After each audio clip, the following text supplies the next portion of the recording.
Hello and welcome to another historical video on Forgotten Hope 2. We are on the map Stonne, and I am here with Captain Bocquier, who has been working on this map and who also knows a lot about the Battle of France in 1940. So what we're going to do in this video is we're going to go through the days of the Battle of Stonne that are the most relevant, which are the 15th, the 16th and the 17th of May 1940. And then we'll tell you about what happened in those days, and we'll visit some places on the map where you can see how the history has been worked into the map. We are here in the German main base, and we can see that it's you can see it on the map in the upper right corner. It's the infantry regiment Großdeutschland and the 10th Panzerdivision. And these tanks over here, they are from the 10th Panzer Division, and they have the markings. And on the player model, you can see that there's an armband on the right arm, and it reads Großdeutschland. It's not super readable, but you can see here Großdeutschland, and that's a nice little historical detail. In the La Orgne map, I was telling you about the sickle cut that the German army was planning to make to split the Allied armies in northern France. And while La Orgne was in the center of the sickle cut, Stonne is south of it. And the 10th Panzer Division crossed the Meuse River in Sedan and then went south. And we are about 40 kilometers south of Sedan, and at Stonne they were ordered to take the heights that you can see over there in the distance. And yeah, the battle that ensued was a very interesting one, because the town changed hands 17 times in those 3 days. Yeah, one little detail about those markings is that the baker who has done the various textures took the time to watch various photos and drawings of the battle, and took actually camos from wrecks seen on Stonne footage to put it on live. So here we have the Panzer III, which is I think destroyed on May 16th by Bilot, while this one was a famous one destroyed on the first German attack on May 15th by a 25mm gun. It was manned by Karl Koch, which we maybe be talking about later in the video. Yeah, Karl Koch, the tank commander of the Panzer IV. So here we are at a crossroads, and the Germans that had broken through at Sedan, they were not really coming from the direction of Sedan, because as you can see on the sign, Sedan is into that direction, and the Germans came from that direction. On the other side of the sign, you can also see some other towns in the vicinity mentioned, and this is important because Stonne was not a battle that was standing on itself. It was part of a line. Yeah, so you got Le Mont-Vieux, which is a forest area in that direction, which was defended by same units on Stonne. You got Stonne, which is, well, of course, you have a small forest, but it's more a good observation point and a good starting point for a counterattack for the French. And you also have the Mont Diamant, which is in that direction, which is also forest, and it was also defended by colonial units. So, for example, you got tirailleurs sénégalais, so Senegalese tirailleurs, defending on the flank of Stonne. So yeah, it was really a area for the German to come. They suffered really heavy casualties after the Battle of Stonne. Großdeutschland will be put on rest for quite a time. Yeah, I read something about percentage of losses in France, and that the units that were fighting here lost about 20% of their strength in Stonne. Yeah, yeah. And even after the first phase of the German attacks or Fallgelb at Falrot, when they attacked south of Stonne, they also suffered heavy casualties trying to overcome the well-entrenched French there. It was more in the Somme, in Normandy, etc., that the Germans managed to break through easily, and then overcome all the Vegan line, so the second line the French has put while the British and French were evacuating at Dunkirk. Yeah. Yeah. Okay, so actually, in this region, the battles were pretty fierce, and the Germans could not roll over the French defenses easily over here. So that's actually shedding some different light on the well-known myth that the Germans broke through in the Ardennes and surprised the French defenders there, and actually instead they were held back. After they took Sedan, the fighting became more and more intense, and they were not so easily breaking through in this part of France, but actually they were breaking through more to the west. Where there were actually no French unit or no British units at all. So it was just, retreating units from Belgium or reserve units coming from main France trying to stop the Germans from reaching the Channel, etc. Okay, and the Germans were driving up this road in the direction of the Pain de Sucre, which we can see on the map here, of course. The Pain de Sucre, it's a hilltop. It actually means sugar loaf. So it's bread, sweet bread. I guess it's because the hill has the shape of such a bread. Yeah, and also you have to know that that's actually a location that was fortified by the Romans in antiquity as a defensive position and observation point. So it's really from, quite early in history that this area was known to be a good defensive or offensive position. Okay. And they were driving up this road on May 15th, early in the morning. Yeah, 5 a.m. So here we are at Pain de Sucre, and it's a high hill in the surrounding area. So that's, of course, of strategical value. And here are some reinforced positions with MGs, and the French can try and hold this hill against the German attack. The hill is so high that you can actually see towards Sedan, which is in that direction over there, right? Yeah. No, more. If you look at the compass more south, you have to note that the map is upside down in FH2. South is north and north is south. Yeah. Okay, so if we look at the map, then actually the road to Busancy was south of Stonne. Yeah, exactly. Okay. Kind of a logical trick for the attackers to come from the bottom and to try to attack upwards. Yeah.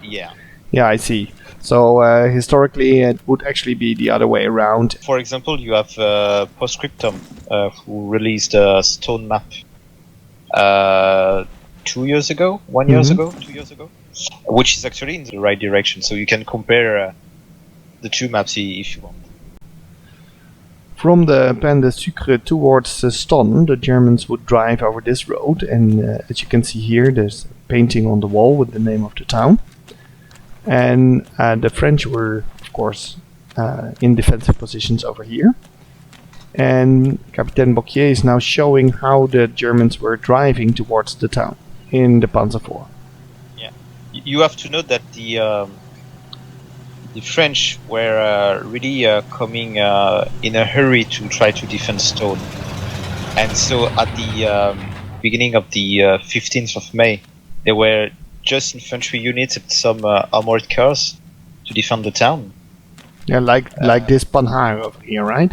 Yes, it's one of the two Panhard which was destroyed on the first attack. Yeah, by Panzer II tanks. Probably, yeah. And what you also have to note is that the typology of this area is really specific. you can't flank, you can't attack head-on. You have to follow this road to get to Stonne from the German main. So You can't really, that's easy for the defenders.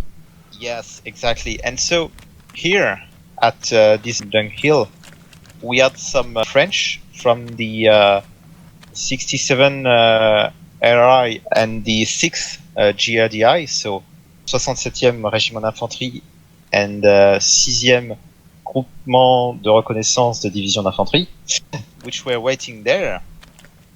And the leader of this Eitigen was actually a French man named Sergeant Durand, which participated in the Spanish Civil War in the International Brigades. And so he knew how to fight tanks, and he knew that if you want to get a tank, get him the closer you can, and then shoot him right away. So it's really like 10 meters away that from this Eitigen, he destroyed the first Panzer IV of a column of 5 Panzer IV and 5 Panzer IIs. And so right away, he destroyed this Panzer IV, Yes. this one, then the second one, here,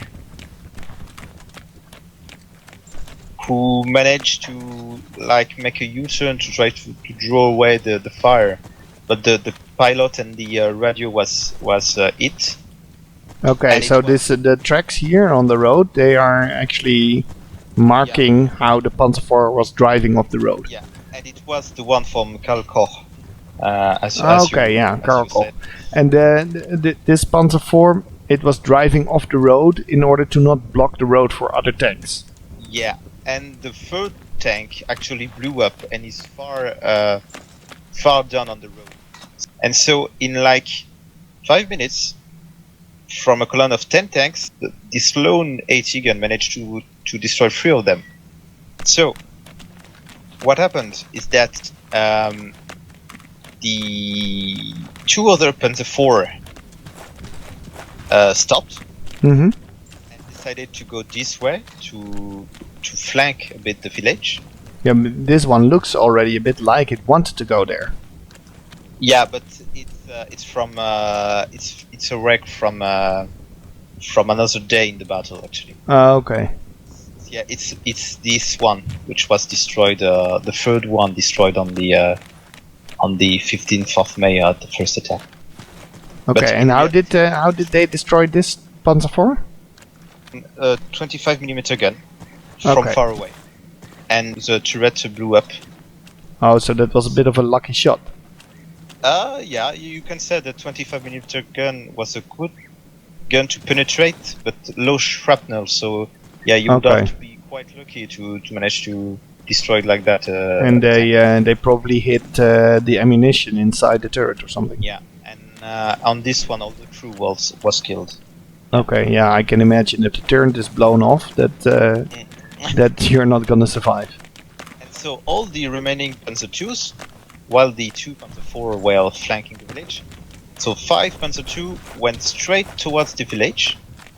At this time, the front Eitigen from the French has moved away. Yeah, because it had fired its shells and then it wanted to relocate, because otherwise they would just destroy it immediately, right? Yeah. So the Panzer II really wrecked up on the infantry. It managed to flank the infantry, which was fighting, well, in the village, but also fighting the numerous German soldiers which were climbing the cliff, actually. Okay, so while the tanks were approaching over the road, and the infantry was climbing the cliffs over here in these forest paths. Yeah, exactly. So you also had this gun, which was located there. I don't have the actual name of the leader of this Eitigen, Okay. but it was 67 Infantry Regiment 2, and Okay. there was a third Eitigen near the church. I think it was Lieutenant Salabaris or I would say second lieutenant. Yeah. Salaberry, from the 6th GRDI, who actually managed to destroy this Panzer II, Okay. which actually flanked the whole village, killed a lot of crew. There were a lot of French motorcycles down this road. And also the Which Panhard armored cars. Yeah, exactly.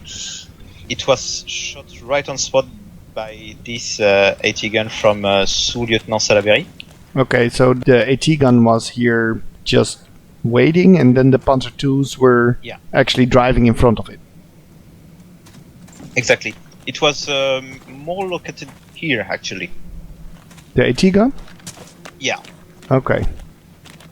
But in game, I think here that's a better position to shoot down tanks who get down the actual road. Yeah, and this thing over here is a Renault, right? Yeah, it's a Renault UE. So it's a tractor for the AT gun. Yeah. You would also have a trailer behind. And so Sergeant Durand actually used this kind of vehicle to move away his AT gun from the front line. Okay. And later, Sous-Lieutenant Salaberry will do the same. Take his AT gun, drive way down towards where the French main base is right now, and he will destroy one of the two Panzer IV who flanked the village. Still on the May 15th. And when the Germans were entering the town, and the Panzers were destroyed, and then the Panzer IIs were flanking, but they also got destroyed. But still, the Germans took the town. How did that happen?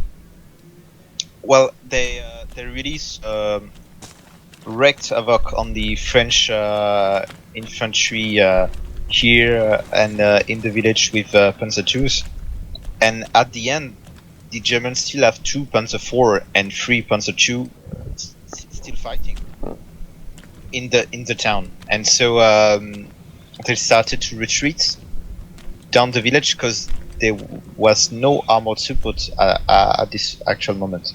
Okay, the French didn't have any tanks here yet, and the Panhard armored cars were destroyed, and then so the only AT capability they had was in the form of these AT guns. Yeah, they also have some 47mm AT gun in Stonne. So here we have the T5mm SA-34. So it was a 47mm SA-44. But there were more south of the town. So more, defending, let's say, the starting positions, etc. Okay, so more in this sort of a ring around the town. Yeah. So really, what you have here, what we have seen, is really the initial layout the French had in May 15th at the first attack. 3 AT guns and an armored car. Well, actually 2, but here in game we have only 1 for now. Okay. And then, I already said that the town switched sides 17 times. So what happened? How did the French take the town back? First, they started to counterattack with tanks only. Mm-hmm. With H39, with different types of gun. So we have the same gun as we have seen in the Renault FT on your video on Laon. Yeah. So which is a gun from World War One. Quite tense. It's not really that great for fighting tanks. And a long 37mm gun, which was really capable to fight tanks. All the German tanks, even the Panzer IV.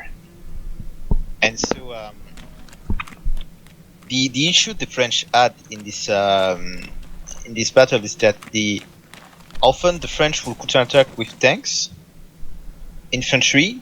The infantry will get pinned down the road or in the fields, the tanks will manage to get into the town, but they will have to get back to the infantry to bring back the infantry to the town, so the infantry could secure the actual town. Okay. So the Germans, after they took the town, when they were defending it against the French, they would use machine guns to make sure that the infantry could not advance. Yeah. And then the tanks had to take out the machine guns.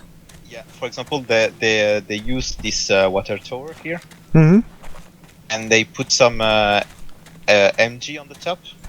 They went into the tower and then just climbed to the roof. Yeah. If I recall correctly, the tower was shot down by a 75mm gun from the B1Bs in May the 17th. But already in May the 15th, they were firing at this actual water tower, since there was German inside. So actually, what the French were struggling with was how to have the infantry cooperate correctly with the tanks. So the first attack on Stonne was a German armored attack, and they took the town. Then the French counterattacked a bunch of times, and they did a counterattack with only tanks because the infantry was pinned down. And they tried, and then finally on the 5th time they took Stonne back from the Germans. And that was around 11 o'clock. And then after that it was an infantry fight supported by artillery and air attack. The French tanks managed to capture the town without support before the 11 o'clock attack, but at 11 o'clock they managed to hold it for quite a time. Okay. To defend it more solidly. Yeah, because only tanks can't of course hold a town. You'll need infantry and boots on the ground. Yes. And this is one of the reasons why the town switched side many times. Because of the lack of infantry support. Yeah. Okay. For the French, for the Germans, the issue for the French was more an organization one, tactical one. But for the Germans, it was climbing that hill, etc., was not really easy, and they were quite surprised by the intensity of the defenses here. Yeah. In La Orne, we talked about the fact that the Germans were expecting zero resistance. But this area around here, it's so obvious that it's a defensive area. I guess the Germans were expecting at least some resistance here, right? Yeah, they were expecting some defenses, but they weren't expecting the fact that two big units and elite units from the French army were just here to try to counterattack. So that's the part where you can't say, for example, that the Battle of Stonne is a French victory. Because the main goal for the French on May 14th and 15th was to counterattack Sedan. They couldn't. It's not a victory if you can't do what you are supposed to do. But these units that were supposed to counterattack actually held this place. Okay. So it's quite difficult because the Germans were trying to take a new jumping position for the second phase of the Battle of France here. Yes. And they were really hit hard by those units who were supposed to counterattack, but actually defended this place. I wanted to show you some stuff about the German wrecks and about Kalkoch, which we talked before. Yeah. He was in the second tank of the first attack here, the one we showed there. Yeah. So the part of the crew which was not hurt bailed out under fire and hid in the forest for a while.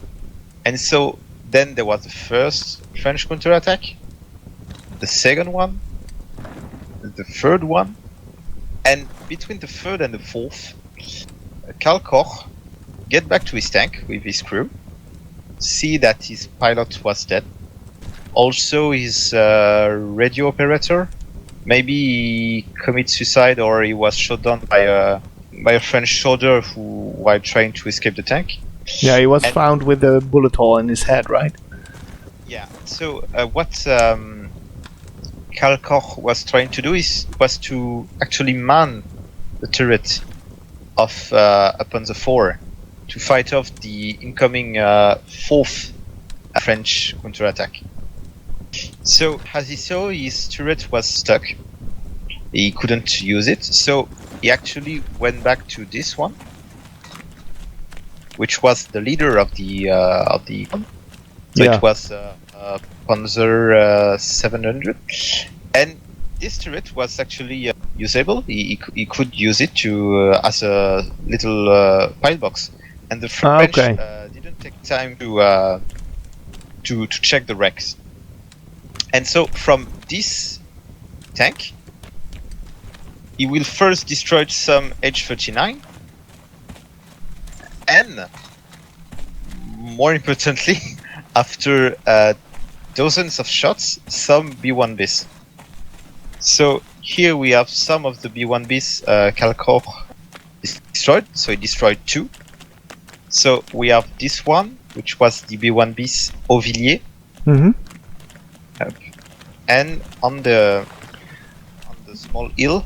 Okay, that Gaillac, I can see that if Karl Koch is in his turret over there, that he can fire at this tank over here. But what happened to the tank down there? Because he can't have shot it while it's down there. Yeah. The issue is that on the map the small bushes are hiding the turret, but also the tank fell down from this hill after. Oh, the B-1Bs. The B-1Bs got shot at, and then it fell down this hill over here. Yeah. Okay. If you look at the historical photos, this tank is quite blown up. It's actually after the tank was shot down. There was an electrical failure and some fire start, and the tank blew up after the fight, the counterattack. Okay. It's not the only B-1Bs that got destroyed on May 15th on the same attack. There was also these B-1Bs we can see there. Yes. You could note that the 2 B-1Bs we just shown are from the same section, while this one is another section of the same BCC, and it's the Chinon. And it's actually from here that comes the myth of the the grill. Yeah, the grill. This part of the tank that was supposed to be the weak part. Yeah, and which is actually the same armor as a regular plate. Okay. Of like maybe 5mm less. But yeah, behind you have the radiator, and behind you have the motor. So even a direct hit couldn't, just stop the tank. That's interesting, because in Postscriptum there are the B-1Bs, of course, on the Stonne map, and there you can kill the B-1Bs by shooting at this grill twice with an AT rifle. It's like 50 or 55mm of armor, and the myth come from a report from a German anti-tank crew member, which is actually reporting some action from a real AT gun. So he was not on the scene.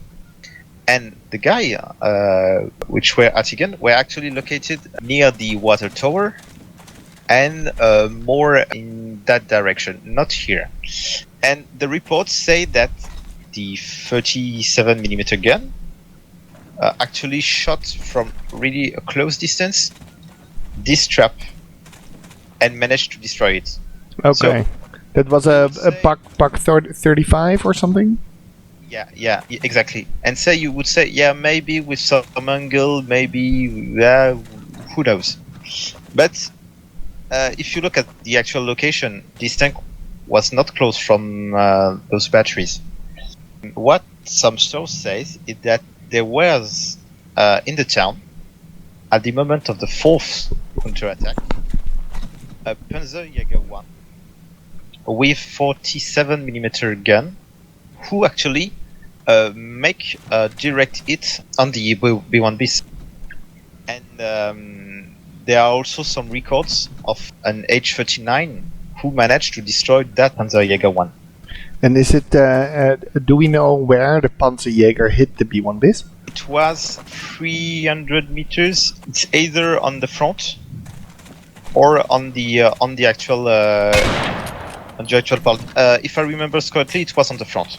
Okay. And so you would say, but where come the story of the shooting on the ventilation plate? The RT platoon who reported that actually fired on some FCM-36 tanks, which have on both sides of the tanks small ventilation grid. And with a 47mm gun, you could shoot into that grid and take down the tank. Okay. And so that explains a lot of the the problems of that report, where he said he shoot on the right side of the tank, but actually the ventilation port is on the left. Yeah, on the B1Bs it's only on the left. Okay, so it was some kind of a classical tank mix-up, like we have seen with the Americans reporting killing Tigers while they were shooting Panzer IVs? Yeah, you can say that. You can also say that that's a bit of propaganda. German propaganda. We took down the B1Bs with an AT gun. Okay. And so this tank also have the right camo made by said soldier. Oh, nice. Yeah. And these names of the B1Bs, Chinon, what does it mean? There was some way of naming tanks, the French army, for the B1Bs. They would took the serial numbers. So here we have 354. Yes. And for example, from 300 to 400, they would say, let's make wines and names of vineyards, etc. Okay. And Chinon is a place in the Loire River, near Saumur, Tours, etc. Okay. Where you have wine. The German, after the fall of France, will make some tour on the battlefield and take picture. So, for example, we found some picture of the 3 B1Bs Rex we've just shown you in like June, July, August 1940, and even in the winter of 1940, 1941. There were still German soldiers coming to pose with the B1Bs and send the pictures home for the family. Okay, interesting. So we've just shown you some B1Bs Rex, but there are also some H-39 Rex here. So here you have with the long barrels, over there the short barrels, so the World War I era gun. And those Rex are not historically placed. I don't have a real picture of this particular tank there, but they depict the first French counterattack, so the first, the second, the third, and the fourth, where they try to attack the town. And so those tanks are from the 45 BCC, also called 45 BCG, because it was a gendarmerie unit. Okay. Which was actually manning tanks. And the camo and the serial numbers are the correct one for this unit. They can easily depict this first counterattack that succeeded more or less, sometimes more, sometimes less. Yeah, and when you say succeed, they drove off the Germans, but then they couldn't really hold the town. Yeah. For example, you had some H-39 with a long barrel who managed to do a solo ride inside the town after destroying one Panzer IV on the first counterattack. Okay, and the H of H-39 is for Hotchkiss, right? Exactly. Yeah. Okay. So yeah, you have the H-35, which was the initial model of the tank, which can be distinguished by the H-39 from the rear part of the tank. The motor was bigger for the H-39. Okay, and the 39 is the year it was designed? No, the year the modification was adopted. Okay. And so you could have H39 with short barrel, with long barrel, and you could have H35 with short barrel and long barrel. So Okay. yeah, it's kind of a mix-up. So May the 15th saw a lot of back and forth, and the town was taken and retaken by both sides several times. And on May the 16th, there is a very spectacular part of the fight on the French side, and it's the famous Bilot ride. And Bocquier has taken a tanker kit, so you can see the tanker helmet, which has the goggles and the special leather straps on the sides. And now we are going to drive in the B1 bis of Bilot.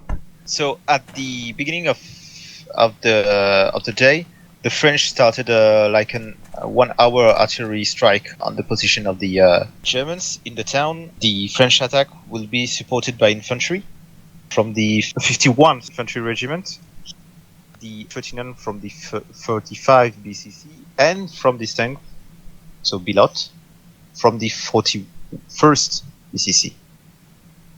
So it's like 15 B1Bs, 13 H39, and 1,000 soldiers. Here we are in the fields just south of Stonne, and we will be like the left flank of the attack. We will have some more tanks following the road, which are on the right there, some B1Bs, and the H39 will follow the Route de Busancy, Rue du Paquis road to attack the flag. And the infantry will follow both attacks. At this moment, Bilot will already suffered some light damage. All these small periscope, etc., will already have been damaged. He will have only his gun sights to see what's happening in front of him. He flanked the town while the other tanks were pushing down the road and a bit struggling against some AT guns and some infantry fire. And then he will push toward the main street over there.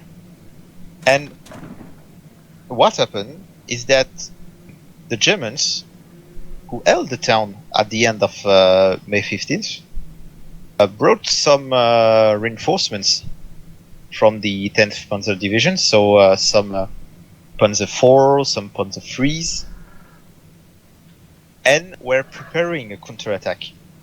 So as Bilot in his 1B get into this road, the Germans were actually around the tanks, preparing their counterattack. And the Germans weren't expecting this early in the morning a strong counterattack with so much B1Bs and so much H39, and they weren't expecting at all a B1Bs to come down from this road.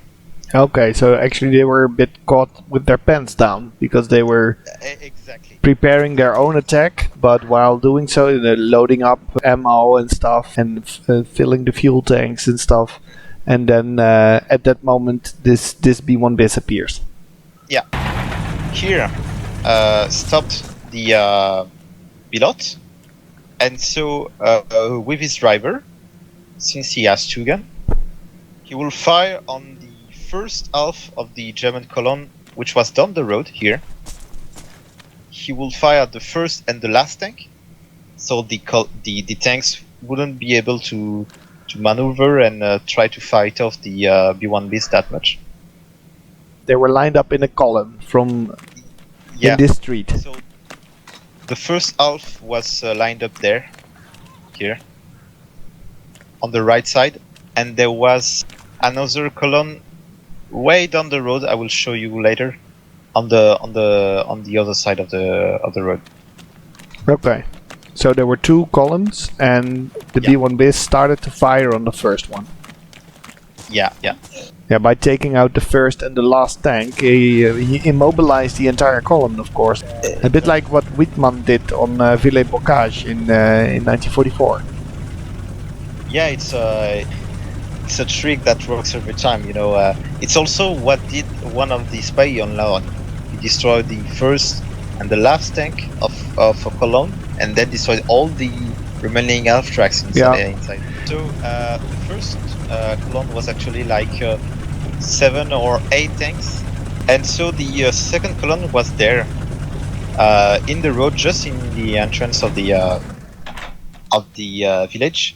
It is possible that the tank Karl Koch used As a pillbox? As a pillbox the day before count in the 13 kills, well, or at least tank damaged Bilot claim. Okay. Yeah, it's a possibility, because since it was only shot down by 25mm guns, it was small holes and the tank didn't blow up or something. Mhm. So yeah, it's a possibility, and also you have to remember that it was in the heat of the action. They only have their sights to guess what was a live tank or a wreck. So yeah, the Panzer III that we shown earlier at the beginning of the video was actually shot down by Bilot on this road here. And there is a photo where you can see this tank, a Panzer III destroyed, and also Panzerjäger 1 destroyed on the main road. After that, Was the Panzerjäger also destroyed by Bilot?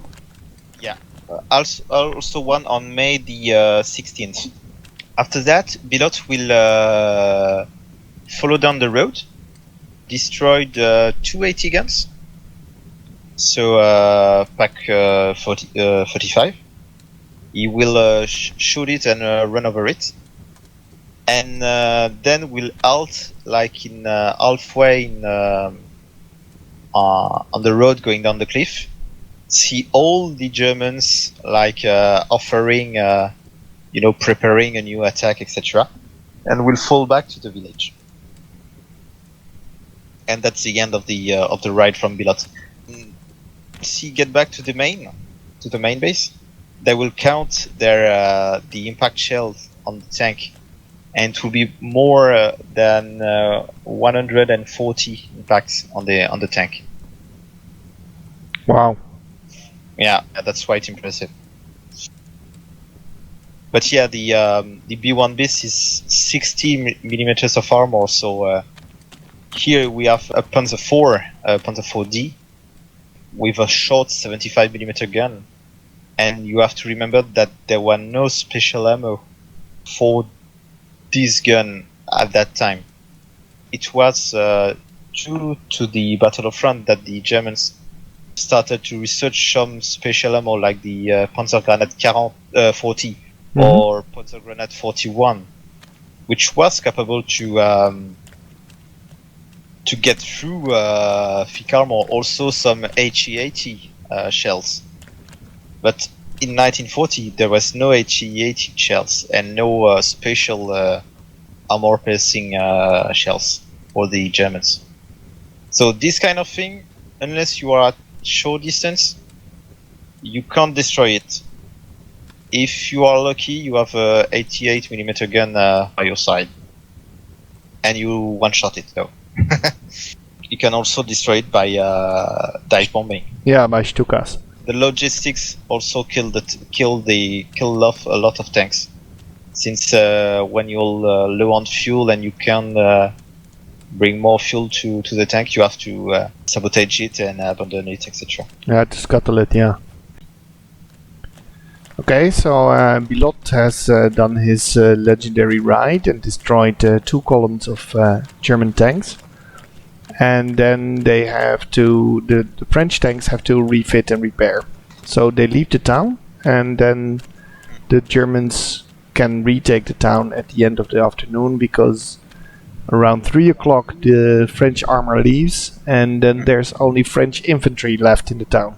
Bilot's ride was early in the morning, and it was like 3 or 4 German counterattacks that tried costly to take down the village, but the artillery, the remaining B1 bis and the infantry managed to fight them off until late in the day. You have to note that the French infantry fired on the village. The German artillery fired on the village. The French artillery fired on the village. There was a lot of wreck, a lot of unexploded ammunition. There were also Stukas, etc. So the town was really leveled at the end of the battle, and also it was really like a ticking bomb for soldiers trying to defend there. You could just step on a shell or something, or suddenly a wreck would explode without any apparent reason. So for quite a time, the two sides left the village empty. Yeah, during the night after the 16th, both fighting forces have left the town completely. Would they just hang around in the surroundings, or would they take up some other defensive positions? Yeah, the French would be around the main base, etc. We can see on the maps. The Germans will stay in the forest areas at the bottom of the map, where the German main is. It's and the Pain de Sucre, that was still in German hands. Yeah, the Pain de Sucre mostly was in German hands after the first day, but it's really an observation point, not really a defensive position to per se on the battle. Okay. Okay, so then during the night the town is unoccupied, and then a new day comes on the 17th of May. Yeah, and so the two armies said, taking that village is still important, so they will send patrols of infantry first, and the French will take some prisoners on the first patrol, two prisoners. And they will heard that, well, the Germans really took some casualties, and so they weren't that fit, but they managed to take back the village nonetheless. So Germans took it with infantry, and the French started another counterattack with B1 bis. And this is where another famous B1 bis make his appearance. And here it is, the Requevir, which was led by Lieutenant Dumek from the same BCC, the wreck we showed before. It was nicknamed the Butcher of Stonne, because what you would guess, he killed some Germans. The tank actually surprised some Germans who were on a ditch, like alongside a road. Okay. What they see when they have seen the tank coming, they started firing small arms at him. Mm-hmm. And the tank, instead of firing, just started rolling over the whole column with his tracks, like that. And so the tank just squashed the German infantry. Yeah. Wow, And that's so, horrible. Yeah, and after that, the tank will enter back the town. And when the German infantry will see the tank firing and blazing with all these guns, and all the blood and body parts inside the tracks, they would just run away. Yeah. From the scene. Yeah, of course. So yeah, that's super scary sight. At the end of the 17th, because we are at the end of the 17th with this action, it's at 5 p.m. that the Requevir entered the town. The Germans started shifting their attention to the surrounding parts of the village. For example, there will be a small farm we'll see later, where they got some huge fightings. The town at the end of the 17th will stay in German hands. There will be still small pockets of resistance in this area, until the 25th of May. But after that, yeah, the front line will be broke again on all the Vegan line, and the French will start falling back more or less in order. Some units will manage to be to retreat in order back to South France. Some were surrounded, for example, around the Maginot, and others just debanded, run away. Those tanks, the the B1Bs, Require, will be destroyed later, not on Stonne. The Require was abandoned in June at Saint-Bernon, which was close to Dijon. So it was only in Vallerode that they finally could put an end to the Require. And the I think, was disabled by Germans, and the French scuttled it, but the crew was captured. Yeah, the Require was also scuttled by the crew. The weapons were taken off. Okay, so after the Germans retook the town of Stonne on the 17th of May, the fighting in the town was virtually over. So the French resistance was retreating into several pockets around the town. Here we are at La Ferme des Cendrières, so Cendrière Farm. It's a bit hard to translate it. So you can see on the map from the screen on Slayer that it's quite far away from the tunnel already. And just in that direction we have the Mont Diamant forest, which was held also by Colonial Infantry Division with Senegalese, etc. Here we are still in the sector of the 3rd DIM, so motorized infantry division. There were 3 regiments inside, so there was the 91st, the one you can see on the player model, which was not in Stonne actually, but actually holding Montdieu area. There were the 51st and the 67th infantry regiment. Here at Les Cendrières, there were a small company of the 67th infantry regiment who held various attacks from May 16th, May 17th, etc. from the Germans.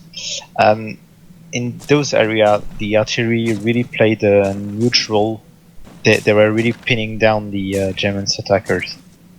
But at the end of the day, the farm was really leveled, and all the defenders were either killed or captured.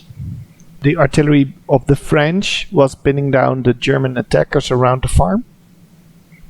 Yeah, in all those forested areas, it was really difficult for the Germans to progress. And was the artillery, was that located in this farm area, or was it in the forests around it? No, it was really far away. This farm is one of the last pockets of resistance in the area, and even though the artillery is really supportive in helping the defenders against an overwhelming number of attackers, the defenders can't really hold the farm forever. On the 23rd of May, 120 soldiers of the 7th Company of the 67th Régiment d'Infanterie were holding the farm for 3 hours against 1,000 soldiers of the 1st Battalion of the 79th Infanterie Regiment.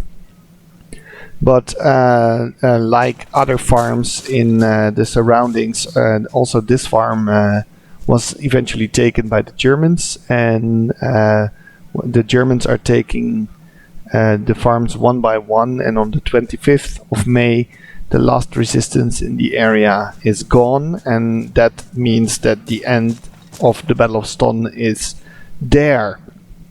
And yeah, even though the Germans win, they did so with tremendous losses, and many German soldiers were recalling this battle later in their memories and compared it to other heavy battles like the battles at Monte Cassino, or and the older ones even compared it to Verdun in the First World War.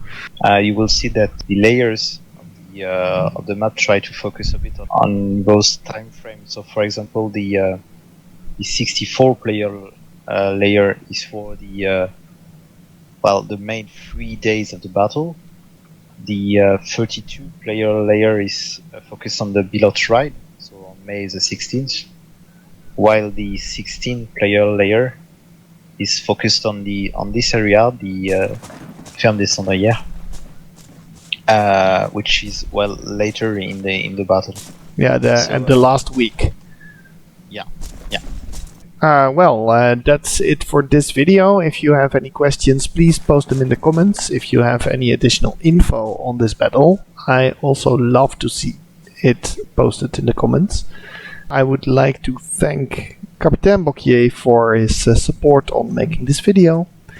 And yeah, I hope you enjoyed watching this. Thanks for watching and have a nice day.